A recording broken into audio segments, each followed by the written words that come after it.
Hi friends, இன்றைக்கி நம்ம சிம்பிளான சட்னி ஒன்று செய்ய போகிறோம். என்னென்ன போடலாம் அதில்னா 2 வெங்காயம், 2 தக்காளி,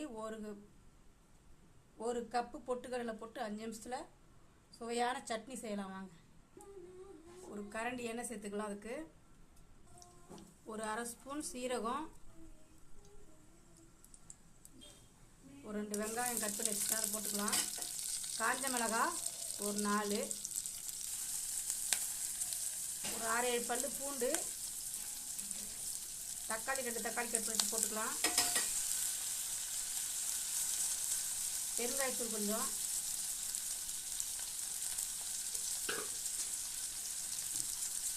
உப்பு தேவையான அளவு, ஒரு 3 கொத்து கருவேப்பிலை போட்டு வதக்கிக்கலாம்.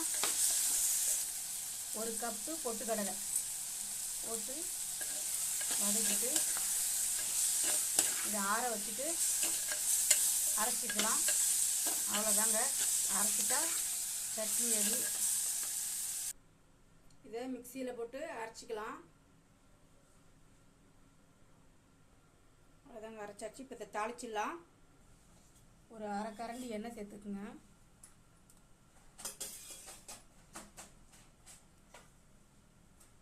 கொஞ்சம் போல் கடுகு பொரிஞ்சாச்சு. இப்போ நம்ம வந்துட்டு காஞ்ச மிளகாய் 2 கிள்ளி போட்டுக்கலாம். அது கூட ஒரு 10 கருவேப்பிலை சேர்த்துக்கலாம். அதுதான் தாளிப்பு முடிஞ்சிருச்சு. இப்போ நம்ம சட்னியை போட்டுக்கலாங்க.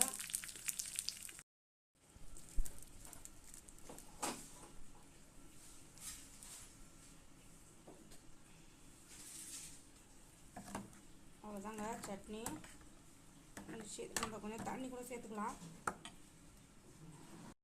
அவ்வளோதான் ஃப்ரெண்ட்ஸ். இப்போ நம்ம வந்து இந்த சட்னியை இப்படி போட்டு இந்த தோசை இப்படி பிச்சு செம டேஸ்டான 5 மினிட்ஸில் செஞ்சால் சட்னிங்க. இது நீங்கள் ட்ரை பண்ணி பாருங்கள். வீட்டில் எப்படி இருக்குன்னு சொல்லுங்கள் கமெண்ட்ஸில்.